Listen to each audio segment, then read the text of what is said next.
Shiva Munra welcomes you to all to our channel Pustucomics. So in this video we shall talk about exercise 1.4 solutions class 12 mathematics applied MM Agarwal. I hope आपने exercise 1.3 के अच्छे से देख लिए होंगे. अब बात करते हैं exercise 1.4 में. तो exercise 1.4 है वो डील करते हैं आपके questions related to upstream and downstream. तो पढ़ते हैं आपके फर्स्ट क्वेश्चन पे. तो फर्स्ट क्वेश्चन आपके पास है a woman can swim 8 kilometre in still water. If the speed of the stream is 4 km per hour, find the time taken to cover a distance 16 km upstream. देखो guys, start करने से पहले मैं आपको concept बता देती हूँ. Mostly एक इक्वेशन से सारे आंसर निकल जाएंगे. That is distance is equals to speed into time. अब याद रखना, आपको कोई भी एक चीज इन तीनों में से ऑलमोस्ट इक्वल गिवन होगी. कुछ भी ऐसा हिंट दिया होगा कि दो चीज गिवन है, एक मिसिंग है, वो निकालना है. ठीक है. सबसे पहले speed of boat in still water कितना गिवन है? 8 kilometre per our. Speed of stream कितनी गिवन है? 4 किलोमीटर पर आवर. तो अपन को पता है अपस्ट्रीम में क्या होता है, स्पीड क्या हो जाती है? माइनस. और speed of boat in still water and speed of stream he minus होती है. ये मत करना स्ट्रीम माइनस स्टिल वाटर की, वो गलत हो जाएगा. तो ये क्या हो गया, अपन को पता चल गया कि स्पीड कितनी है अपस्ट्रीम की? 4 किलोमीटर. अब देखो, मुझे पता है अपस्ट्रीम की डिस्टेंस कितनी है? 16 किलोमीटर. तो मुझे बताओ टाइम का फॉर्मूला क्या हो गया? Distance upon speed. टाइम का क्या होगा? Distance upon speed. तो जब मुझे डिस्टेंस पता है कितनी है 16, मुझे टाइम पता है कितना, मुझे स्पीड पता है कितनी है 4, तो टाइम कितना हो गया? 4 आवर्स. फर्स्ट क्वेश्चन क्लियर है. अब बढ़ते हैं क्वेश्चन नंबर 2 पे. A man can swim upstream at 6 kilometre per hour and downstream at 10 kilometre per hour. Upstream और डाउनस्ट्रीम की स्पीड गिवन है. So find the speed of stream and speed of man in still water. तो सबसे पहले let the speed in still water be x kilometre per hour. अपन मानते हैं speed in still water की क्या हो गई? x kilometre per our. और स्पीड ऑफ स्ट्रीम कितनी हो गई? y kilometre per our. तो अपस्ट्रीम में क्या होता है? स्पीड हो जाती है माइनस. तो x माइनस y क्या देता है अपन को? स्पीड अपस्ट्रीम की. अब मुझे ये भी चीज गिवन है कि अपस्ट्रीम की स्पीड कितनी है? 6 किलोमीटर पर आवर. तो x माइनस y कितना हो गया? 6. वैसे ही स्पीड डाउनस्ट्रीम में क्या हो जाती है? दोनों प्लस हो जाती है. तो x प्लस वाई डाउनस्ट्रीम, और डाउनस्ट्रीम की स्पीड कितनी है? 10. इक्वेशन नंबर 1 आ गई मेरे पास x minus y equals to 6, और इक्वेशन 2 आ गई x plus y equals to 10. दोनों इक्वेशन को क्या कर दिया? ऐड कर दिया. कोई मेथड सॉल्व करो, आप एलिमिनेशन लगाओ, सब्स्टिट्यूशन लगाओ, तुमको बेसिकली x और y की वैल्यूज निकालनी. मैंने एलिमिनेशन लगाया तो x कितना आ गया मेरे पास? 8. अब x की वैल्यू किसी भी इक्वेशन में पुट कर दो, y कितना आ जाएगा? 2. अब बढ़ते हैं क्वेश्चन नंबर 3 पे. In 2 hours, a boat covered a distance in the river downstream 17 km and returns back 9 km per hour. Find the speed of the stream. सबसे पहले let the speed in still water क्या मान लेते हैं? x. तो speed of stream कितनी हो जाएगी? y kilometre per our. मुझे पता है speed downstream क्या हो गया? x plus y. कितनी हो गई? 17. speed upstream, अच्छा x plus y, सॉरी ये 17 है. और speed upstream क्या हो गई मेरे पास? x minus y. तो कितनी हो गई? 9. तो अब देखो गाइस, अब इसका क्या डायरेक्ट फॉर्मूला होता है. अगर आपको स्पीड डाउनस्ट्रीम गिवन और स्पीड अपस्ट्रीम गिवन हो, और आपको क्वेश्चन पूछ रहा है स्पीड ऑफ बोट आपको निकालना है स्ट्रीम, तो उसका फॉर्मूला क्या हो जाता है? अपस्ट्रीम आपकी जो स्पीड डाउनस्ट्रीम है माइनस अपस्ट्रीम डिवाइड बाय 2. अब ये 2 क्यों आया? बिकॉज टाइम कितना है यहाँ पे? 2 आवर्स. जितना भी टाइम लग रहा है डिवाइड बाय कर दो, टाइम कर दो. ये उसका डायरेक्ट फॉर्मूला है. अदरवाइज क्या होता है, बेसिकली ये इक्वेशन बन जाती है, इन दोनों को इक्वेशन को देखो ऐड करो तो ऑटोमेटिकली 2 आ जाता है, इसलिए डिवाइड बाय 2 होता है. इसका लॉजिक ये है. ठीक है. तो अपन बढ़ते हैं. तो आंसर क्या हो गया? u माइनस वी अपॉन 2, क्योंकि मैंने मान ली कि अपस्ट्रीम को तो क्या मान लिया? u, और डाउनस्ट्रीम को मान लिया u, और अपस्ट्रीम को मान लिया क्या? v. तो ये कितना हो गया? 17 माइनस 9 अपॉन 2. तो आंसर कितना आया? 4 किलोमीटर पर आवर. अब बात करते, अच्छा इसी में अगर क्वेश्चन पूछता स्टिल वाटर की, तो फॉर्मूला हो जाता है डाउनस्ट्रीम की स्पीड प्लस अपस्ट्रीम की स्पीड डिवाइड बाय 2. ठीक है. अब boat goes 20 kilometre upstream and 30 kilometre downstream in 5 hours each time. Find the speed of boat in still water and the speed of the current. सबसे पहले इन दोनों को x और y ले लो. ठीक है. अब मुझे पता है स्पीड अपस्ट्रीम, अपस्ट्रीम की स्पीड क्या होगी? Distance upon time. तो डिस्टेंस कितनी है यहाँ पे? 20, और टाइम कितना है? 5 आवर्स. तो अपस्ट्रीम की स्पीड कितनी हो गई? 4. तो x माइनस वाई कितना हो गया? 4. अब स्पीड डाउनस्ट्रीम का सेम फॉर्मूला, डिस्टेंस डाउनस्ट्रीम कितना गया? 30 किलोमीटर, और टाइम कितना है? 5 घंटे. तो डाउनस्ट्रीम की स्पीड क्या हो गई? 6. अब वही चीज इक्वेशन 1 और 2 आ गई, इन दोनों को ऐड कर लो, वही x और y की वैल्यू निकालो. तो x तो आ जाएगा 5 और y कितना आ गया आपका? 1. अब बढ़ते हैं क्वेश्चन नंबर 5 पे। The ratio of speed of motor boat in still water and that of current is 25:4। ठीक है, तो अपन मान लेते हैं स्पीड ऑफ बोट मतलब इन स्टिल वाटर वाले को 25x और करंट को क्या मान लेते हैं अपन 4x। The motor boat goes certain distance downstream in 5 hours 15 minutes। अपन को डाउनस्ट्रीम का टाइम दे रखा है, तो मुझे बताओ स्पीड डाउनस्ट्रीम क्या हो जाएगी। सबसे पहले मुझे पता है स्टिल वाटर की 25x है, करंट की 4x है, तो डाउनस्ट्रीम में दोनों प्लस हो जाती है, तो डाउनस्ट्रीम की कितनी हो गई 29x। अब टाइम अब आपको गिवन है 5 hours 15 minutes, तो अपन इसको कन्वर्ट करेंगे आवर्स में, तो अपने पास क्या आ जाएगा 5 15/16, 15/16 मतलब 1/4, तो 5 4 20, तो कितना हो गया 21/4। अब डिस्टेंस डाउनस्ट्रीम, अच्छा मुझे बताओ जब अपन को टाइम पता है, अब वो स्पीड बताओ, डिस्टेंस का फॉर्मूला क्या होता है स्पीड इनटू टाइम, तो क्या अपन ने डाउनस्ट्रीम की डिस्टेंस निकाल ली, बिल्कुल निकाल ली। अब बात करते हैं स्पीड अपस्ट्रीम, मुझे बताओ अपस्ट्रीम स्टिल वाटर उसकी पता है, तो अपस्ट्रीम क्या हो जाएगा 25 - 4x, तो कितना आ गया 21x। अब जब मुझे पता है इसने क्या बोला, it goes a certain distance, downstream और अपस्ट्रीम दोनों डिस्टेंस सेम है, तो मुझे बताओ डिस्टेंस सेम है तो टाइम क्या हो जाएगा डिस्टेंस अपॉन स्पीड। डिस्टेंस कितनी निकाली थी ये रही, टाइम कित वो स्पीड कितनी थी ये रही, तो टाइम कितना आ गया 7.25 आवर्स। अच्छा इसको अपन ऐसे भी लिख सकते हैं 7.25 मतलब 25/100, तो 7 1/4 आवर्स। ठीक है, अब बात करते हैं, अब boat goes 20 kilometre upstream and 22 kilometre downstream in 6 hours and it goes 25 kilometre upstream and 33 kilometre downstream in 8 hours।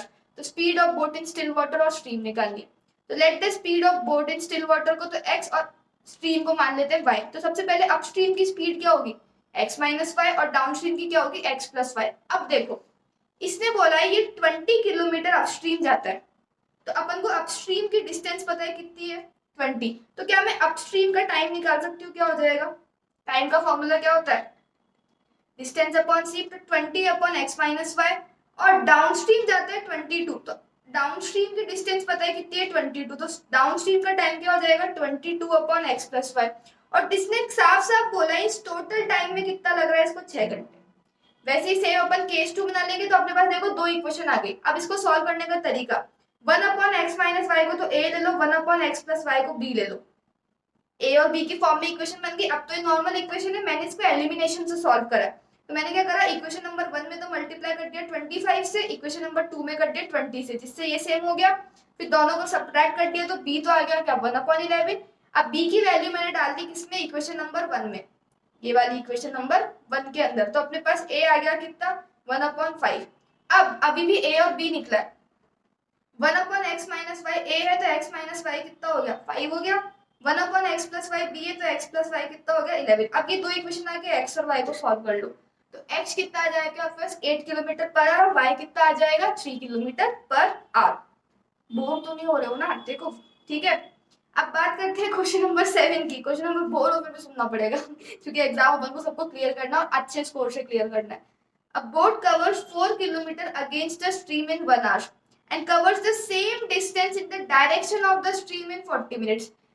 अब देखो डायरेक्शन ऑफ द स्ट्रीम मतलब डाउनस्ट्रीम, अगेंस्ट द स्ट्रीम मतलब आपका हो गया upstream.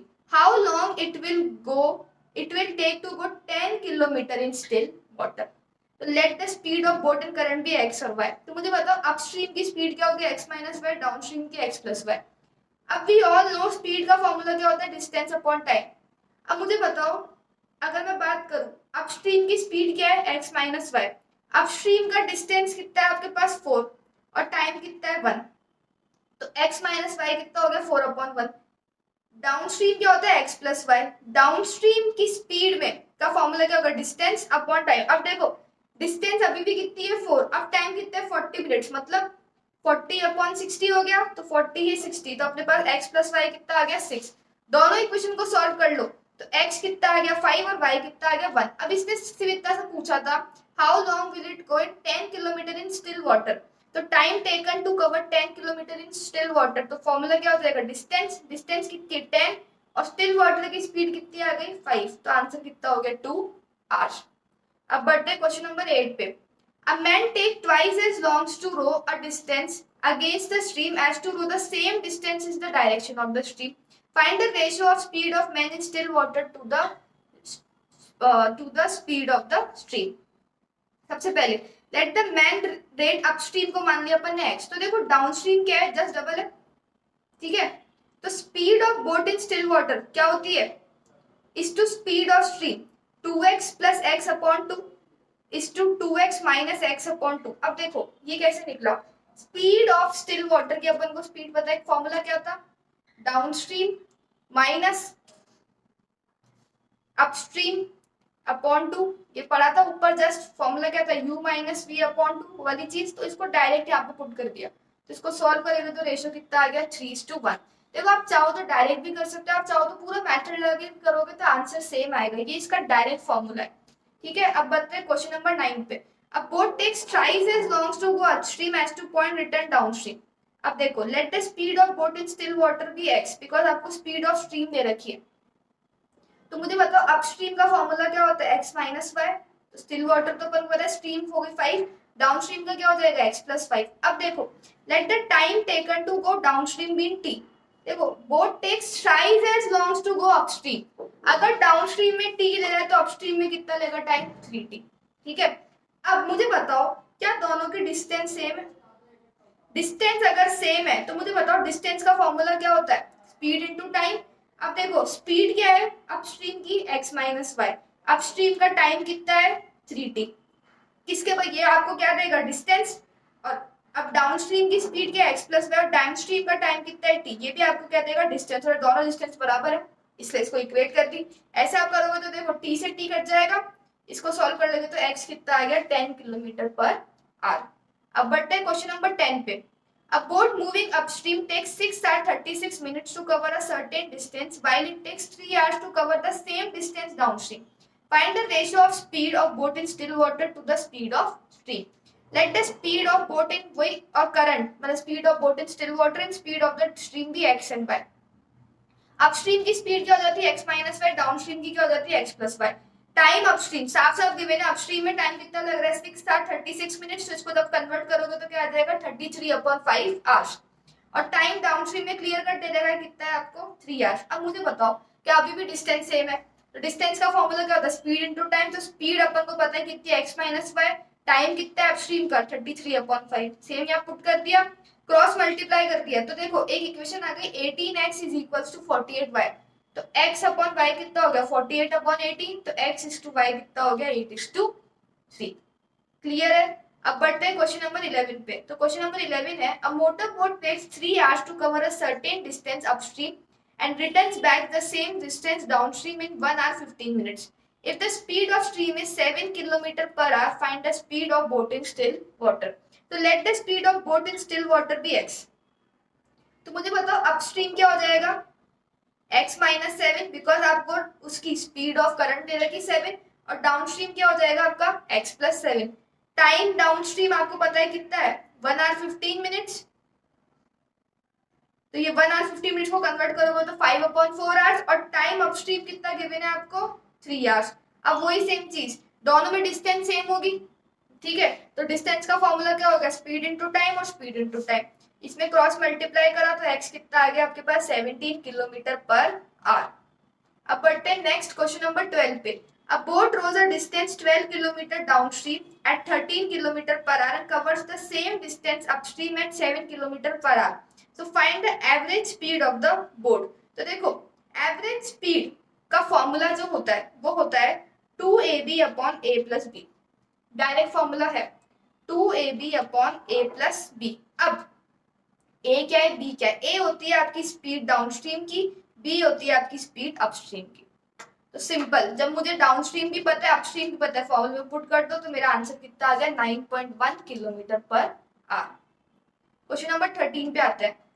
A man can row 8 kilometre per hour in still water, मतलब still water की speed तो पता है, if the speed of current, तो स्पीड ऑफ करंट भी पता है मतलब river, he takes 4 hours to row to a place and return back, मतलब अपस्ट्रीम डाउनस्ट्रीम दोनों आने जाने में उसको कितना टाइम लगता है 4 घंटे। तो मुझे बताओ पहले स्पीड डाउनस्ट्रीम क्या हो जाती है x प्लस वाई, और अपस्ट्रीम क्या हो जाती है x माइनस वाई।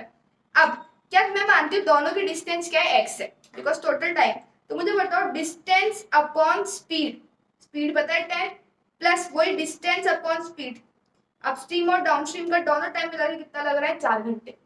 एलसीएम ले लिया तो x कितना आ गया अपने पास 15 किलोमीटर, मतलब कितनी डिस्टेंस हो गई वो टोटल 15 किलोमीटर। अब बढ़ते हैं नेक्स्ट क्वेश्चन पे। The speed of boat in still water is 12 kilometre per hour and speed of stream is 2 kilometre per our. A person rose to a place at a distance of 70 kilometer and returns back to the starting point. Find the total time taken by him. सबसे पहले the speed of the man in still water पता है, speed of the river पता है, तो speed downstream निकाल लोगे, speed upstream निकाल लोगे, यहाँ तक तो किसी को कोई दिक्कत नहीं है। अब मुझे बताओ डिस्टेंस कितनी है 70। क्या मुझे बताओ डिस्टेंस अपॉन स्पीड, क्या आपको डिस्टेंस अपॉन स्पीड टाइम देता है? अपन को निकालना क्या है भाई, टोटल टाइम ही निकालना है। तो सबसे पहले अपस्ट्रीम का सॉरी डाउनस्ट्रीम का टाइम क्या हो जाएगा, डिस्टेंस कितनी 70 और अपॉन 14 प्लस अपस्ट्रीम का टाइम क्या हो जाएगा, डिस्टेंस अभी भी 70 और अपॉन 10, तो टोटल टाइम क्या ले लिया अपन ने x, तो टाइम कितना हो गया 12 घंटे। क्लियर है? देखो इन सबके कुछ क्वेश्चंस के डायरेक्ट फॉर्मूले भी गिवन होंगे, आप चाहो तो उससे भी कर सकते हो, ये मैंने आपको समझाने के लिए करा, और वैसे भी इसका एक्सप्लेनेशन बहुत शॉर्ट है। जैसे अब एवरेज वाला था, मैंने बोला उसको डायरेक्ट फॉर्मूला कर लो बिकॉज बेटर है, आप बहुत लंबा प्रोसीजर हो जाएगा अगर अपन उसको बिना फॉर्मूले के सॉल्व करेंगे तो। अब बढ़ते हैं नेक्स्ट क्वेश्चन नंबर 15 पे। A boat goes 30 kilometre downstream and comes back to the starting point in 4 hours 30 minutes. If the speed of boat in still water is given, find the speed of the stream. अब let the speed of the stream be x, तो speed upstream क्या हो जाएगी 15 minus x, because still water की तो पता है, और स्ट्रीम डाउनस्ट्रीम क्या हो जाएगी 15 प्लस एक्स। अब टोटल टाइम इनको कितना लग रहा है 4 hours 30 minutes, तो इसको कन्वर्ट कर लेंगे तो 9/2 hours। अब बात करते हैं, इसमें क्लियर कट दे रखा है डिस्टेंस कितनी है 30 किलोमीटर अपस्ट्रीम और डाउनस्ट्रीम दोनों की, तो डिस्टेंस अपॉन टाइम और डिस्टेंस अपॉन टाइम और टोटल टाइम कितना है 9 upon distance upon speed, distance upon speed time देगा, टोटल टाइम कितना हो गया ये। इसमें इक्वेशन में अपन ने एलसीएम लिया, नेक्स्ट स्टेप पे ब्रैकेट ओपन किया, अब देखो 30x कट हो गया, अब 9 1 जा 9 900 जा, तो ये 100 आ गया ऐसे, फिर इसको सिंपल क्रॉस मल्टीप्लाई कर दिया। अब इसको ओपन करने के लिए आइडेंटिटी लगाई a plus b multiply a minus b, तो क्या होती है अपनी a square minus b square, तो 15 का स्क्वायर 225, x का स्क्वायर x स्क्वायर, ठीक है। अब अपना आ गया x square equals to 225 minus 200, तो x स्क्वायर कितना आ गया 25, तो x हो गया 5। देखो वैसे तो प्लस माइनस होता है लेकिन माइनस अपन रिजेक्ट करेंगे, रीजन स्पीड कभी भी नेगेटिव नहीं हो सकती। अब बात करते हैं क्वेश्चन नंबर 16 की। A boat takes 90 minutes less to travel 36 km downstream than to travel upstream. If the speed of boat in still water is 10 km per hour, find the speed of stream. तो पहले तो let the speed of stream be x. तो speed of boat in still water 10, तो downstream की क्या हो जाएगी 10 plus x, upstream की क्या हो जाएगी 10 minus x। यहाँ तक कोई डाउट है क्या? अब इसने क्लियर ये बोला है कि जब वो अपस्ट्रीम जाता है और जो डाउनस्ट्रीम जाते हैं तो उन दोनों के बीच का जो टाइम का डिफरेंस है ना वो कितना है 90 मिनट का है। ऑब्वियसली देखो दिमाग लगाओ, कुछ भी समझ में नहीं आए तो अपस्ट्रीम जाने में टाइम हमसे ज्यादा लगेगा, तो ऑब्वियसली अपस्ट्रीम वाला बड़ा हुआ, तो अपस्ट्रीम वाला पहले लिख दो, माइनस किससे कर दोगे डाउनस्ट्रीम से। ये हुआ आपका हिट एंड ट्रायल मेथड। लेकिन इसको समझने के लिए साफ लिखा है boat takes 90 minutes less to cover downstream. Downstream जाने में 90 मिनट्स कम लगते हैं, मतलब अपस्ट्रीम और डाउनस्ट्रीम के बीच का डिफरेंस कितना हो गया 90 मिनट्स टाइम का। तो अपस्ट्रीम का टाइम क्या हो जाएगा 36/10 माइनस एक्स, डाउनस्ट्रीम क्या हो जाएगा 36/10 प्लस एक्स। अब और इसको वही नॉर्मल इक्वेशन से सॉल्व कर लेंगे अपन, एक अपने पास क्वाड्रेटिक इक्वेशन बन जाएगी, तो अपना x की वैल्यू आ जाएगी 2 और -50 लास्ट में जाके। अब -50 तो रिजेक्ट कर देंगे, स्पीड कभी नेगेटिव हो नहीं सकती, तो आंसर क्या हो गया 2 किलोमीटर पर आवर। अब बढ़ते हैं अपने नेक्स्ट और लास्ट क्वेश्चन पे। A man rose to a place at a distance of 48 km and returns back in 14 hours. He finds he can row 4 km with the stream in the same time as 3 km against the stream. Suppose he moves 4 km downstream in x hours, तो दोनों में time same है। Then speed और downstream क्या हो जाएगी distance upon speed. अब उसी सेम टाइम में, ठीक है, वो क्या करता है उसी सेम टाइम में वो 3 किलोमीटर जाता है, तो उसकी स्पीड क्या हो जाएगी 3/x, क्योंकि अपन को अपस्ट्रीम का वो पता है, डिस्टेंस पता है कितना है 3। अब क्वेश्चन ये है अपन को इसका डिस्टेंस भी पता है कितना है 48, डिस्टेंस अपॉन स्पीड क्या देगा अपन को टाइम, और अपन को पता है टोटल टाइम कितना है 14 घंटे। तो बस सॉल्व कर लो। अब ये देखो मैंने क्या इसमें क्या किया 4 1 जा 4 4 12 जा, ये 12 ऊपर चल के क्या हो गया 12x, और सिमिलरली 16x, तो 28x इक्वल्स टू 14, तो x कितना है 1/2। तो स्पीड डाउनस्ट्रीम कितनी होगी अपने पास 8 kilometre per our, speed upstream क्या होगी 6। ये कैसे हुआ, यहाँ पे अपने वैल्यू डाल दी 4/1/2, तो ये 8 हो गया। ठीक है, अब इसने क्या बोला था स्पीड ऑफ स्ट्रीम निकाले, तो फॉर्मूला क्या होता है speed upstream minus speed downstream divide by 2। तो आंसर क्या हो गया 1 kilometre per our. I hope आपको एक्सरसाइज 1.4 के सारे सॉल्यूशंस क्लियर है। अगर आपको वीडियो पसंद आया हो तो वीडियो को लाइक करो, इसको शेयर करो और चैनल को सब्सक्राइब करो। Bye everyone, have a nice day.